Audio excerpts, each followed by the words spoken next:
नमस्कार, दी हरियाणा टॉक्स के खास मुद्दे में आपका स्वागत है। नमस्कार। और ख़ास मुद्दे में हम बात करेंगे। आज एक बड़ा मुद्दा लोगों के सामने आ रहा है। एक डिमांड की जा रही है कि 2030 कॉमनवेल्थ का जो होस्ट है गुजरात, हरियाणा को भी को होस्ट बनाया जाए। ये मांग रोहतक के सांसद दीपेंद्र सिंह हुड्डा ने की है और ये साथ में ये कहा गया है कि हरियाणा इंडिया की मेडल फैक्ट्री है। अगर हरियाणा को होस्ट बनाया जाता है तो इससे इंडिया के जो मेडल प्रोस्पेक्ट्स हैं ओलंपिक्स के अंदर वो कई गुना बढ़ जाएंगे। भारत को कॉमनवेल्थ गेम्स की जो मेज़बानी है 2010 के बाद अब फिर से मिलने जा रही है 2030 में। तो ये जो लंबा अंतराल है, और जब देश में 2010 में जो कॉमनवेल्थ हुए नई दिल्ली में, तो इंडिया ने आज तक का इतिहास बनाया है मेडल जीतने का।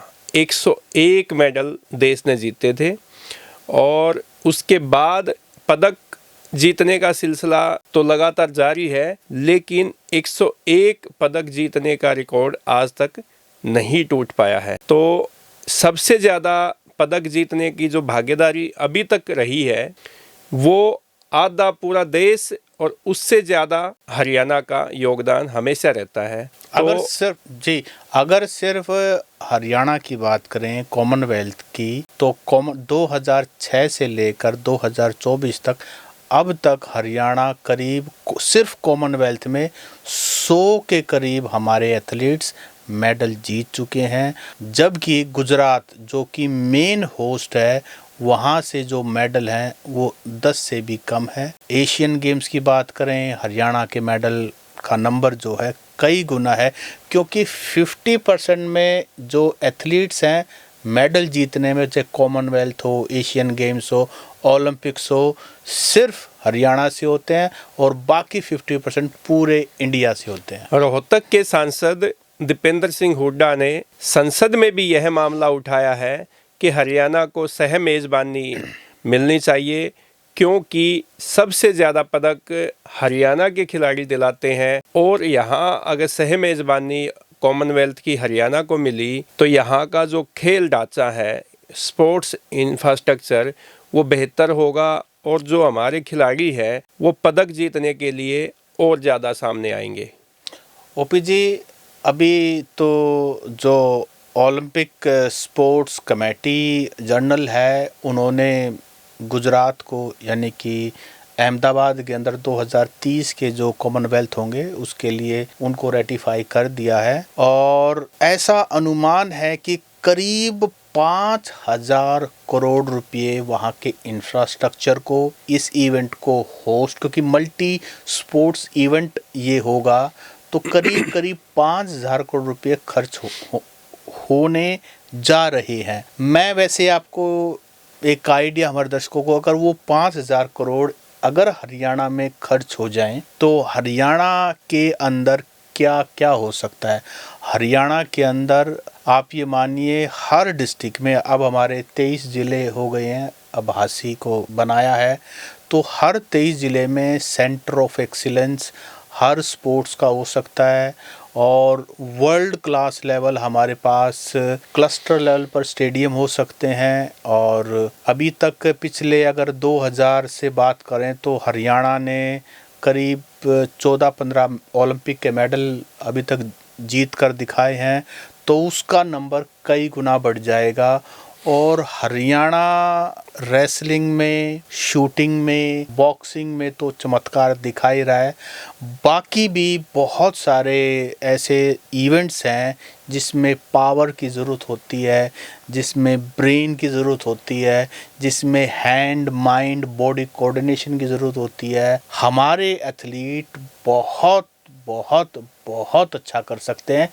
एकदम से नया हरियाणा हो सकता है। सत सिंह जी, आप बिल्कुल ये बात सही कह रहे हैं कि यहाँ का अगर इंफ्रास्ट्रक्चर और खिलाड़ियों पे मेहनत की जाए संसाधनों पर, तो हरियाणा वो कर सकता है जो ओलंपिक में और कॉमनवेल्थ में, वर्ल्ड चैम्पियनशिप में, वर्ल्ड कप में जो चाइना और अमेरिका के खिलाड़ी, जापान के खिलाड़ी करके दिखाते हैं, वो अकेला हरियाणा करके दिखा सकता है।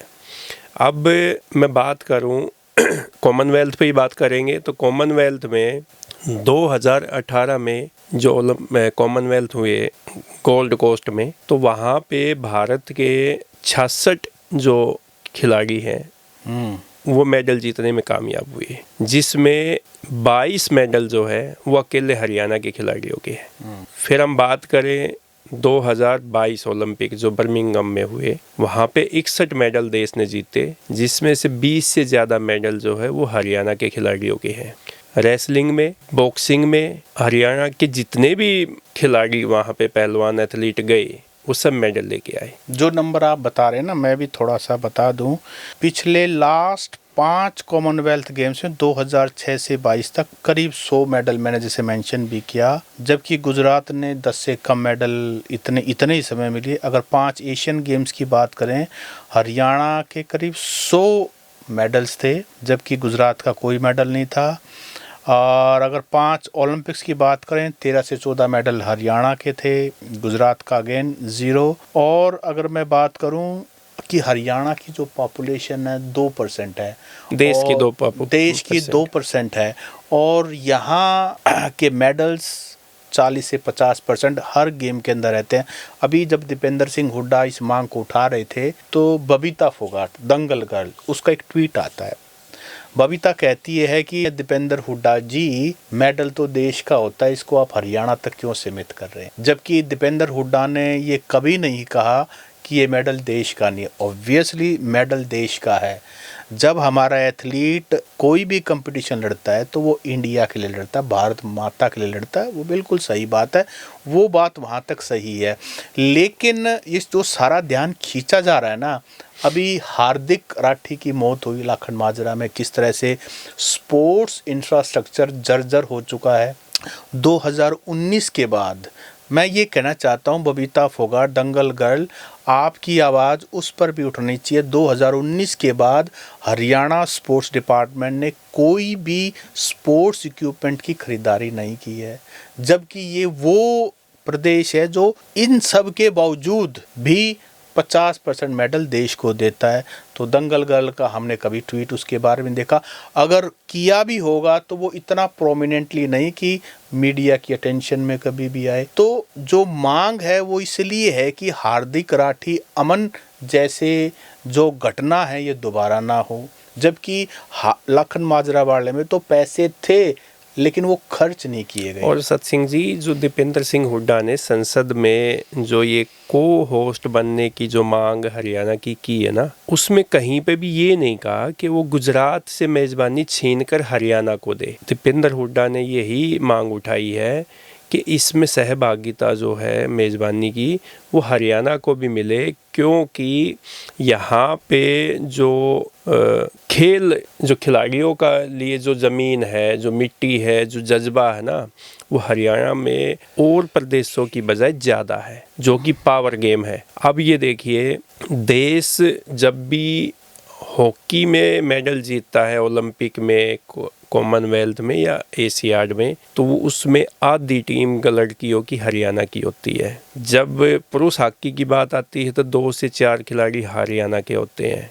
हम बात करें रेसलिंग की, तो रेसलिंग में अगर 10 पदक देश जीतता है तो उसमें से 9 या 10 पदक जो है वो हरियाणा के होते हैं। शूटिंग की हम बात करें तो हरियाणा के खिलाड़ी पदक जीतते हैं। हम बॉक्सिंग की बात करें तो हरियाणा के खिलाड़ी पदक जीतते हैं। चाहे वो कॉमनवेल्थ की बात करो, चाहे एशियन चैम्पियनशिप की बात करो, तो अभी भी आप देखोगे हरियाणा की 4 बेटियों ने बॉक्सिंग में पदक जीते थे वर्ल्ड चैम्पियनशिप में। आप शूटिंग की बात करेंगे तो हरियाणा के खिलाड़ी आगे आते हैं। गुजरात की अगर मैं बात करूं तो 2018 और 22 कॉमनवेल्थ में एक ही खिलाड़ी है जिसके 2 से 3 जो मेडल है वो आपका गूगल पे हम सर्च करते हैं, चैट जीपीटी पे हम देखते हैं, तो एक ही खिलाड़ी के नाम पे 2 से 3 मेडल है। टेबल टेनिस की खिलाड़ी है हरमीत देसाई जी। इसके अलावा गुजरात का किसी भी खिलाड़ी का नाम गूगल में भी सर्च नहीं होता जबकि आप जैसे ही किसी भी ओलंपिक की बात करोगे, कॉमनवेल्थ की बात करोगे, वर्ल्ड चैम्पियनशिप की बात करोगे, जैसे ही गूगल पे सर्च मारोगे कि देश में किस खिलाड़ी ने या किस स्टेट ने ज़्यादा पदक जीते, तो हरियाणा के खिलाड़ियों की ना एक लंबी लिस्ट निकल के सामने आ जाती है। हरियाणा का तो ये हाल है, अगर आप एक पत्थर उठा करके फेंकोगे ना तो किसी ना किसी मेडलिस्ट के सिर पे लगेगा, चाहे वो स्टेट लेवल का प्लेयर हो, चाहे वो डिस्ट्रिक्ट लेवल का प्लेयर हो, चाहे वो नेशनल लेवल का प्लेयर हो, चाहे वो पैरा का प्लेयर हो, चाहे वो कॉमनवेल्थ का प्लेयर हो, एशियन गेम्स का हो, ओलंपिक्स का हो। तो यहाँ मेडल की फैक्ट्री है। यहाँ जो समझने वाली बात है कि गुजरात के अंदर जो इंफ्रास्ट्रक्चर है ऑलरेडी वो हाई लेवल का है। अगर उसको मेज़बानी मिली है, उसने बिडिंग जीती है तो ठीक है, दैट्स ओके। लेकिन को होस्ट जैसे कुछ इवेंट्स हैं स्पोर्ट्स, क्योंकि हमने 2010 में देखा था कि जब दिल्ली के अंदर कॉमनवेल्थ हुए तो एक कॉमनवेल्थ विलेज बना दिया गया था और उसकी चार दीवारी के अंदर ही सारा खेल गांव, तो खेल गांव बना दिया था। तो वैसे ही कुछ इवेंट सेलेक्ट करके हरियाणा को होस्ट की मेज़बानी दी जा सकती है। और जो ये 5,000 करोड़ के करीब पैसा खर्च करना, कोई 1,000-2,000 करोड़ हरियाणा को भी दिया जा सकता है। और हरियाणा के पास सबसे बड़ा एडवांटेज ये है कि दिल्ली के नज़दीक है। सारी इंटरनेशनल फ़्लाइट दिल्ली एयरपोर्ट पर उतर कर, और उनको आधा घंटा भी नहीं लगेगा, they would enter into Haryana. Sonipat में करवाया जा सकता है, रोहतक में करवाया जा सकता है, झज्जर में करवाया जा सकता है, और जहाँ भी ये करवाया जाएगा वहाँ का इंफ्रास्ट्रक्चर जो है गुड़गांव में करवाया जा सकता है, फरीदाबाद में करवाया जा सकता है, जहाँ भी सरकार का मन करे। और सत्सिंह जी, इसमें क्या है, जो इंफ्रास्ट्रक्चर बनेगा वो तो खिलाड़ियों के लिए फ़ायदेमंद होगा ही, वो देश के जो संसाधन खरीदे जाएंगे वो हरियाणा के बाद में, ये जब इवेंट ख़त्म हो जाएगा उसके बाद जो संसाधन होंगे वो पूरे हरियाणा के हर ज़िले में जहाँ जहाँ पर खेल संसाधनों की कमी है वहाँ पे दिए जा सकते हैं। वहाँ के खिलाड़ी जो है वो फिर वहाँ प्रैक्टिस करेंगे, वो अंतर्राष्ट्रीय मानकों पे अपने आप को तैयार कर पाएंगे। और वो देखो, ये जो चाइना है, अमेरिका है, जापान है, ये मेडल क्यों जीतते हैं? क्योंकि वो अपने बच्चों को नर्सरी से लेके ही उनको खेल की तरफ लेके जाते हैं। जो इंटरनेशनल जो मानक है वहाँ पे उनको प्रैक्टिस करवाते हैं, जिससे उनके मेडल आते हैं। हमारे जो बच्चे हैं वो कैसे मेडल लेके आते हैं? आप गांव के किसी भी स्टेडियम में चले जाइए, जो पहलवान है या और जो एथलीट हैं, वो अगर सपाटे भी उनको मारने हैं तो 2 ईंट उनके रखी पाएंगी, ईंट पे हाथ रख के वो सपाटे मारते पाएंगे। दंड बैठक होती हैं या जो सपाटे जो लगाते हैं वो ईंट पे, या जो वहाँ पे कोई फुटपाथ बना रखा होगा तो वहाँ पे प्रैक्टिस करते पाएंगे। वहाँ उन्होंने जुगाड़ से ही अपने सारे संसाधन तैयार कर रखे हैं बच्चों ने। मैं यहाँ ना 2 बात कहना चाहूँगा। एक तो ये कहना चाहूँगा कि हरियाणा के एथलीट्स के मेडल इसलिए नहीं आते कि उनमें कुछ अलग से टैलेंट है, कुछ डीएनए में है, वो तो एक अलग बात है, लेकिन इसलिए भी आते हैं क्योंकि यहाँ के एथलीट्स का जो डेडिकेशन है ना वो बेमिसाल है। वो इतनी मेहनत करते हैं, इतनी मेहनत करते हैं, और अपने मेडल जीतने के लिए ना इतना बड़ा त्याग करते हैं। और ना सिर्फ एथलीट करता है, पूरा परिवार, पूरा जोग देते हैं, अपना सब कुछ जोग देते हैं। उनको ज़मीन बेचनी पड़े ज़मीन बेच देंगे, अपने पशु बेचने पड़े पशु बेच देंगे, कर्जा उठाना पड़े कर्जा उठा लेंगे, उनको कुछ भी करना पड़े। जो डेडिकेशन वो दिखाते हैं, मेडल इसलिए आते। एक बात। दूसरी बात, जो बबीता फोगाट दंगल गर्ल ने आवाज़ उठाई, कहा कि भाई ये मेडल तो देश की हैं। मुझे ये बताइए बबीता फोगाट जी, जो हरियाणा की एथलीट हैं, क्या वो देश के नहीं है? ये भी तो, अगर हरियाणा में इंफ्रास्ट्रक्चर होगा तो देश में तो लगा ना, इंडिया में तो लगा। हरियाणा इंडिया के मैप में तो आता होगा ना। आप हरियाणा को और देश को अलग क्यों करके देख रहे हो? आप इसमें भी पॉलिटिक्स क्यों देख रहे हो? मैं ये नहीं जानता दीपेंद्र सिंह हुड्डा ने ये मुद्दा उठाया है पॉलिटिकल पॉइंट स्कोर करने के लिए बनाया, लेकिन मुद्दा सही है कि हरियाणा जो स्पोर्ट्स फैक्ट्री है, जहां पर कुछ गेम्स तो ऐसे हैं कि मेडल अगर कहीं से भी आएगा।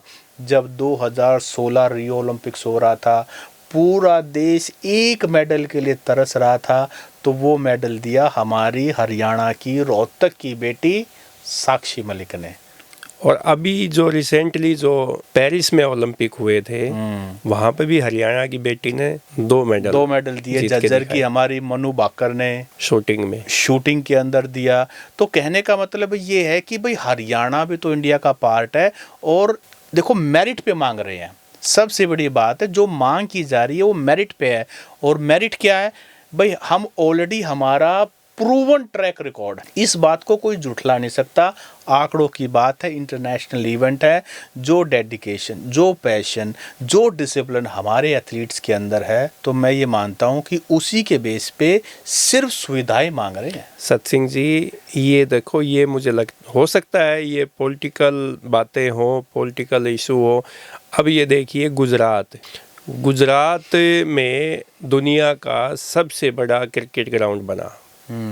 उस पे पता नहीं कितना पैसा खर्च हुआ स्टेडियम बनाने पे, नरेंद्र मोदी क्रिकेट स्टेडियम। ये दुनिया का सबसे बड़ा स्टेडियम है गुजरात में।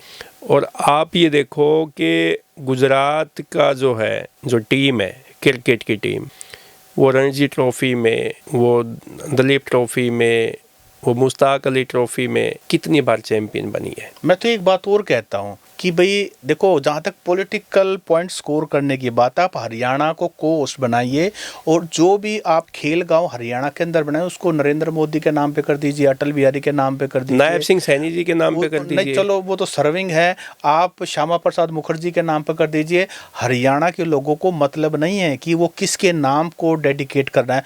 आप सिर्फ यहाँ के लोगों को फैसिलिटीज़ दीजिए, उसके बाद आप रिजल्ट दीजिए। जहाँ तक गुजरात की बात है, गुजरात को आप एक और IIM दे दीजिए।